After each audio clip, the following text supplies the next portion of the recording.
Hello, and welcome to The Life You're Made For. I'm your host, Dr. Heather Pinney. Often our world feels reactive, confusing, and chaotic.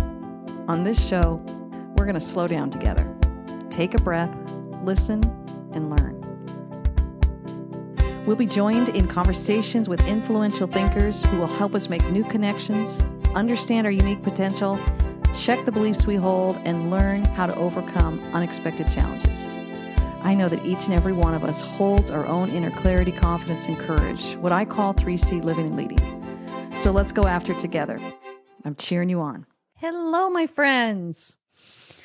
Okay, so I've gotten a little bit more clarity on my word for the year. It's something that I have been doing for years. I think about some of my past words. Enjoyment, or I think it was just enjoy. Abundance was a biggie. That's a lot of things took off in my life. Freedom, love, just a lot of great words. Patience. Oh my goodness, that was another one that I learned a ton about patience. And I shared that one in my last podcast. Let's see, it was my word for 2023.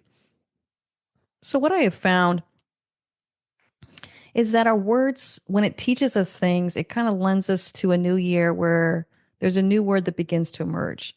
So last year, well, I guess I should say in 2023, so I had the word patience, and boy, did I learn a ton in really what that meant to probably slow down and to love better. And I thought a lot about that phrase, and I think it's 1 Corinthians 13 about ancient scripture, ancient wisdom about love is patient, love is kind. And there's a lot of conversation in ancient wisdom about love being associated to patience. Boy, I love that thought. And I think about the people that I say I love, whether it's family, friends, or clients. I think about, wow, if I am not being patient, then I'm not being loving. So it was a huge transformative year for me. So patience was really a powerful year to slow down and not only love others better, but love myself better. I realized how doggone hard I was on myself. Good gravy. I wasn't patient with me. I didn't let myself mess up. I didn't let myself move forward at a pace that fit me. I was pushing. And I realized I get to love myself better. So I talk a lot about it in that podcast, and you can look it up on Word for the Year. And sometimes I like to let a little bit of time go by before I decide what my word for the year is. And I want to learn from my word from the year, from the previous year. And so for this next year in 2024, I took the word yield. And I realized that everything I'd learned from patience, I wanted to learn how to yield more. And I think that's what I want to talk a little bit about today. I want to talk about what I learned from this word and where it's led me to kind of my new phrase for 2025. So yield really taught me a lot. And I would recommend when you choose a word for the year, you do two things. One, you keep it out in front of you, but you just keep the pressure off of it. You just let it just be something that is kind of your North Star, your guiding light, that when you have a couple seconds in the day or a minute of the day, you think about, where am I heading this year? What's my word for the year? So you let it just be out there, but don't put pressure on it. The second thing I would say is at the end of the year, just slow down long enough to reflect on maybe what that word for the year taught you. Because many times we don't even know that it's teaching us until we come to the end, right? Clarity is hindsight, is 2020. And to be able to slow down and ask yourself, what did that word teach me? It's a very simple question to ask. But I think as we look at the word for the year, letting yourself learn from it is just going to be something that is going to be your takeaways. But you got to slow down long enough to ask the question. So when I slowed down and asked, what did the word yield teach me? Boy, I didn't realize I was doing it, but I realized it was teaching me to release. Yeah, to release more. To release my kids who are adults and moving out. To release my ideas and thoughts, to release the need to be right. That's a funny thing, but I was like, oh, I guess it doesn't matter whether I'm right or not. I just get to listen to this person's perspective. What does that need to be right? It's an ego thing, right? When we're really yielding to building that bridge and keeping that connection with people and building trust, we don't care much about being right anymore. We care about the connection. And do people feel cared for in front of us? And am I doing a good job to make them feel cared for? Or am I worrying about how right I am and how they need to see how right I am? Sorry, I can't help but laugh just saying that because it feels so juvenile, doesn't it? But I got to be honest, it's what we do sometimes. And that's just our ego kind of raising its head. And along with that idea of releasing, but just letting go of things maybe I thought that was important that is really no longer important. Letting go of false beliefs, fears that are no longer serving me. Letting go of maybe fears of the future, fears of aging, fears of what we see this world coming to at times. Just letting go of some of these fears and saying, it's just, I'm not going to live with fear. I also realized how yielding, just that idea of yielding to my true sense of self. I think if you look, and Richard Rohr talks about it, I love it. In fact, in his book, Immortal Diamond, it's one I would recommend. It was really transformative for me. Immortal Diamond and Falling Upward were two of his books I read this year that transformed some of my thinking around this and were influential in me yielding. But he kept talking about the sense of true self and this idea that each of us have a true self within us that really is magnificent. It's beautiful. It's amazing. It's got a divineness about it. The old Latin term of imago Dei, which I love, which stands for the image of God. There's the divine image in all of us as humans. No matter how far we've gotten off course or how broken we've gotten or how beat up we have felt by life, we hold a sense of true self, and it's magnificent. How do we return to that? More importantly, how do we begin to yield to our true self versus our false self? And false self would be, words like ego, self-absorption. It's this idea that we're trying to polish our image. It's that posing. It's that falseness. And it comes, from a place of insecurity or these false beliefs that we got to measure up to something. But our true sense of self isn't offended, isn't scared, isn't needing to prove ourselves. Our true sense of self is very accepting and very present. Isn't that a cool thought? So I don't have to try and manifest it or work on it. It's sitting inside of me. I just need to yield more to my true self versus my false self.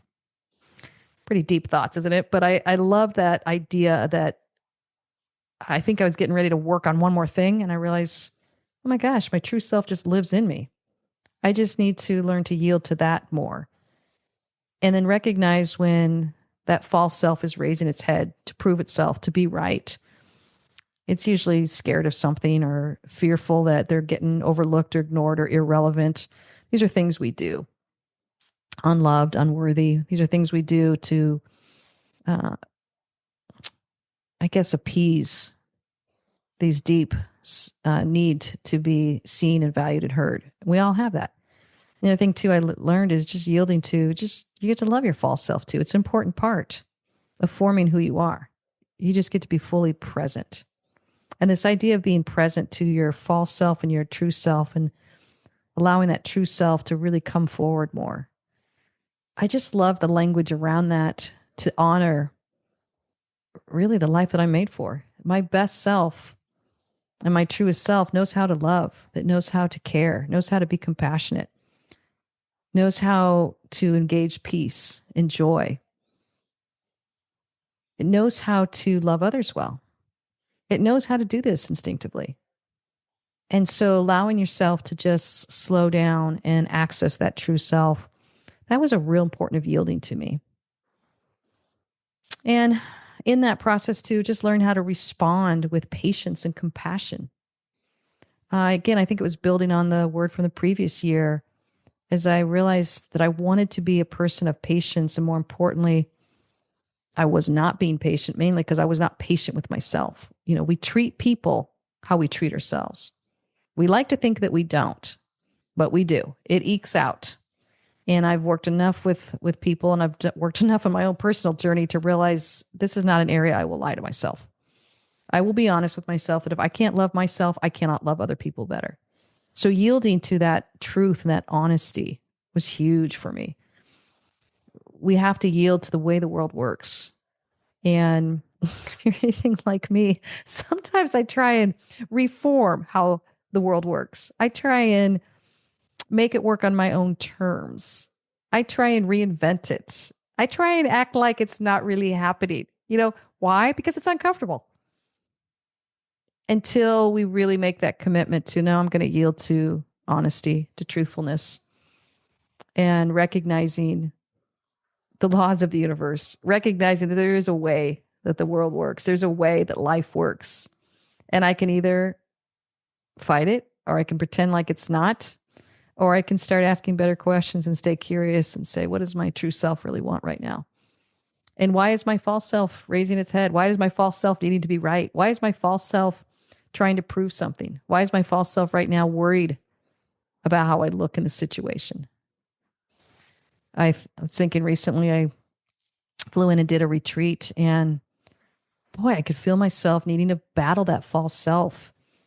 And I think as I got on the plane, and it was about a 4-day event, and realizing, man, I just didn't want to blow it.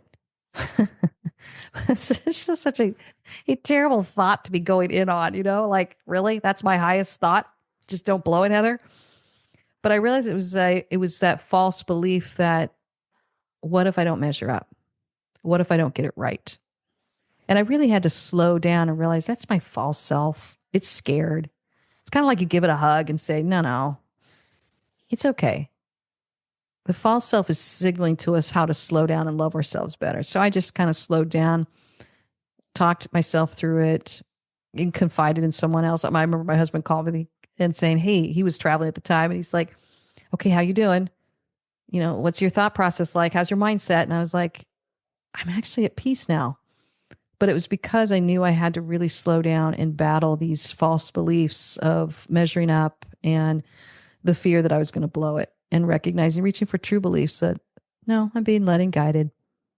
I get to be at peace, that I am prepared. I get to trust the process. Even just saying it now, I can feel my blood pressure go down. And so I got on the plane with so much peace. And I remember I was even walking around the airport, almost as blissfulness. This idea of peace that passes all understanding is a connection to our true self. The Imago Dei, where the image of God resides in us.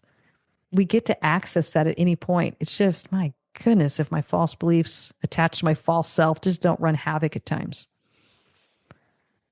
And I think just also another thing is I was realizing I wanted to yield to more listening. I have a very active brain. I have a very fast thought process. I I like that about me. I really do. And I want to be cognizant of the fact that I am talking less and listening more, particularly in some of the closest relationships around me. You know, my kids, they're adults now. I want to listen to what it is important to them in their world. My 20-year-old son, Luke, he's been, speaking of listening, he was listening to all this music, and it's a different genre of music. And I felt myself going, yeah, it's not what I want to listen to. And then I stopped myself and I thought, I actually do want to listen to whatever he's listening to. I'm so curious what he's listening to. And I remember we were in a car ride and we were traveling somewhere, and I just said, why don't you start playing songs for me?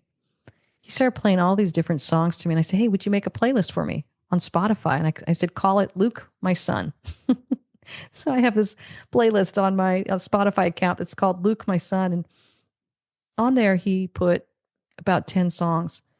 And basically, I did have to prove him. I have to tell you that. Like, we were playing and he goes, you want this on your playlist? And I'd be like, thumbs up or thumbs down. I'd be like, nope, that's a swear word. I really don't want to hear that all the time. Sorry, I'm still old and I have my values. Or I would say, I don't think I like what he's singing about. No, I don't want that. But I would say 90% of the songs, I was like, oh, I really like that.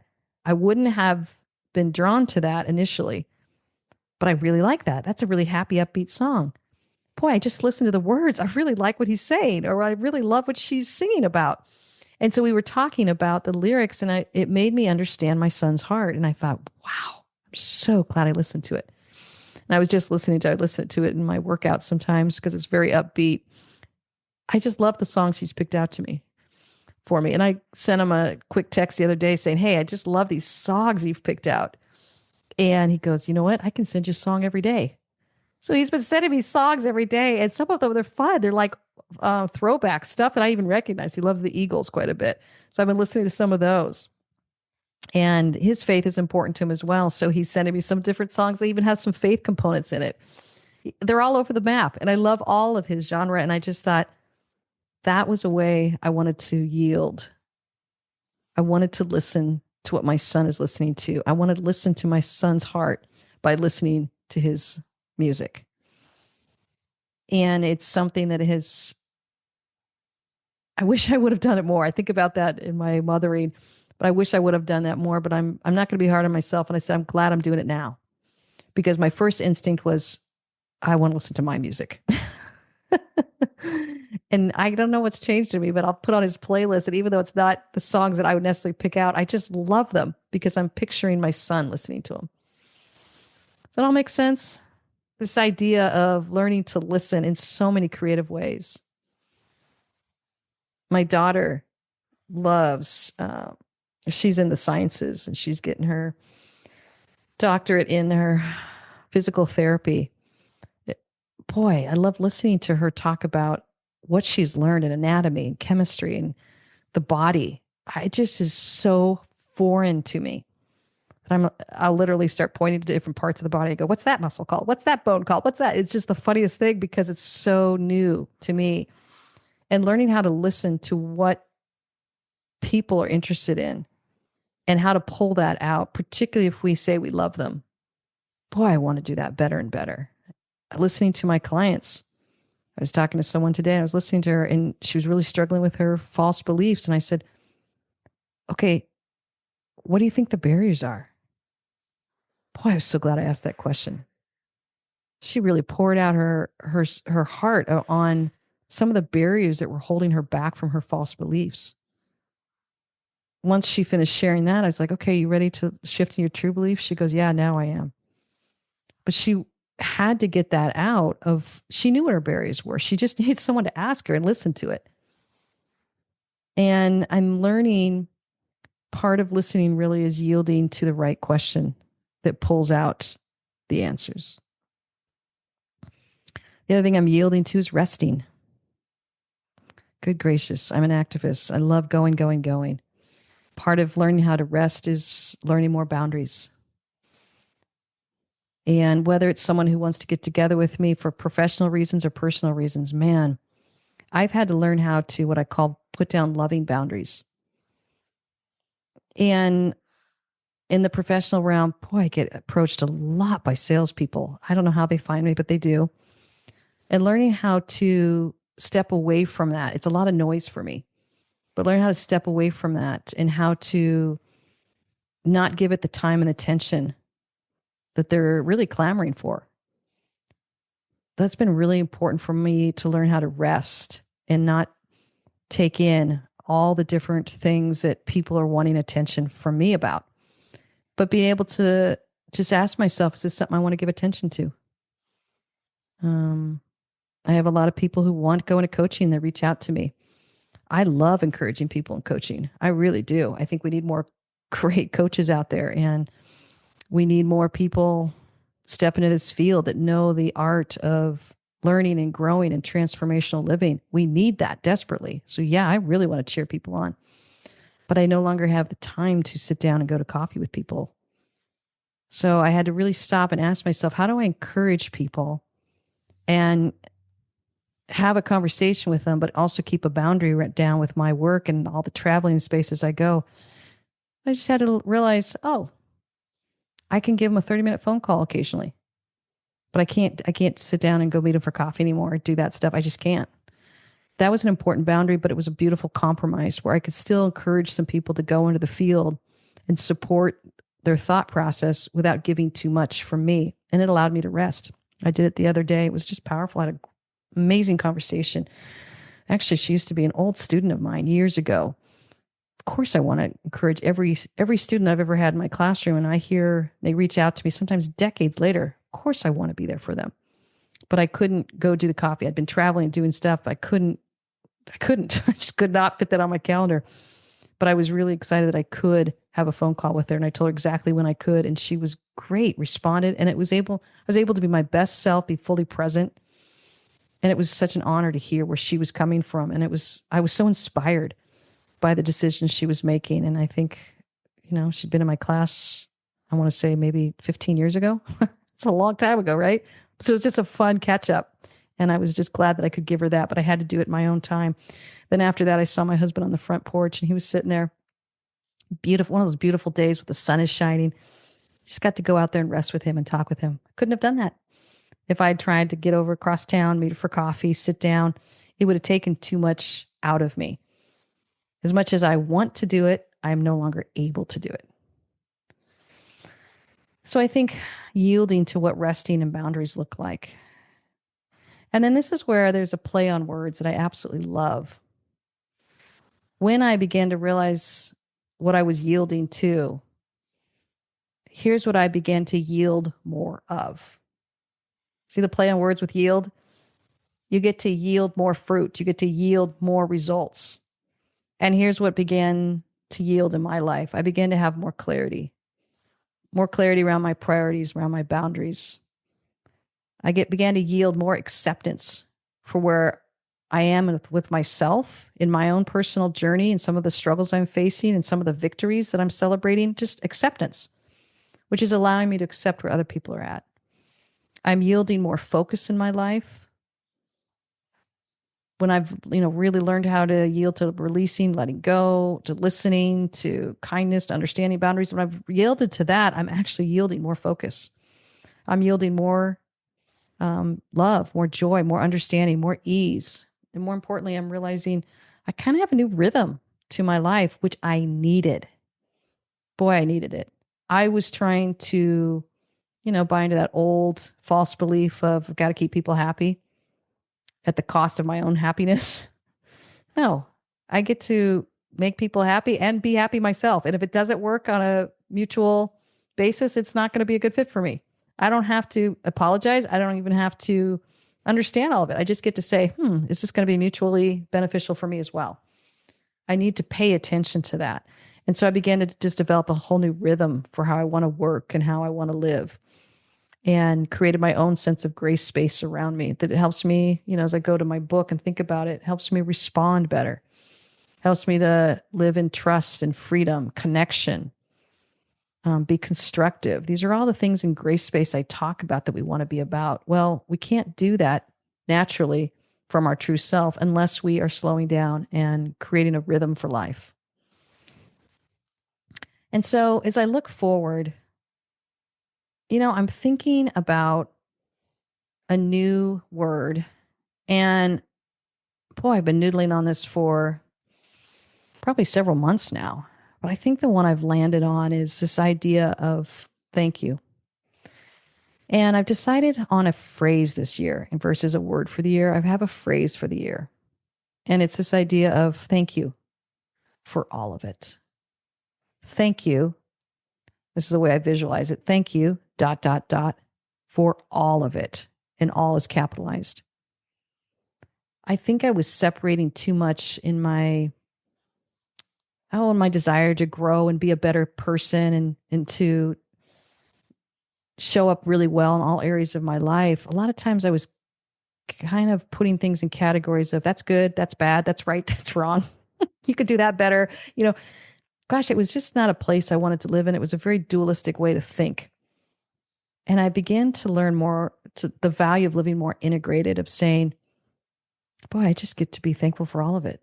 The highs, the lows, the fears, the victories, the celebrations.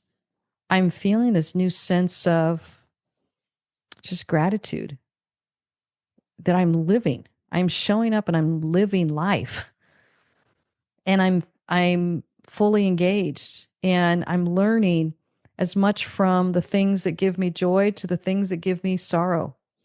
And they're both valuable because they both give me a sense of presence in this world. And I didn't realize it. I think if you asked me, I would say, oh no, I value the joys and the sorrows in life. But I was like, are you kidding me? Give me a life of rainbows and unicorns, please. Take away all the sorrows and the pain. I don't want that.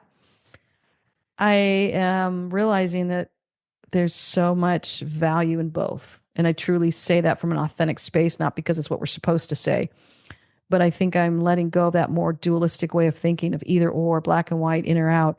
It's more of the sense of, wow, an integration. Thank you. Thank you for all of it. Thank you for the joys of this last year. Thank you for the sorrow of losing both my mother and my husband's mother.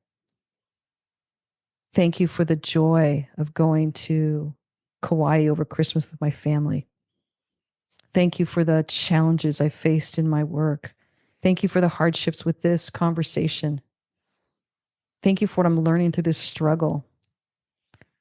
Thank you, thank you, thank you for how much I have been blessed. And I'm realizing, of course, being a person of faith, I'm directing this all to God in my life, my divine higher power. And I'm just feeling this sense of thank you. Thank you, God, for all of it. All of it. Trusting that all of it is something that I have yielded to and I will continue to yield to. And now yielding is leading me to a sense of gratitude. Thank you for all of it. So as you look at this next year, think about the word or the phrase, the idea, maybe if it's in a picture that you want more of in your life and you want to cultivate that. And it's kind of your North Star of where you feel like your heart, your mind, your soul, your body are all longing for this sense of fill in the blank. For me, it's just gratitude for being able to be fully present in this life, to be able to live fully. That's where I'm heading for 2025. As usual, I'm cheering you guys on.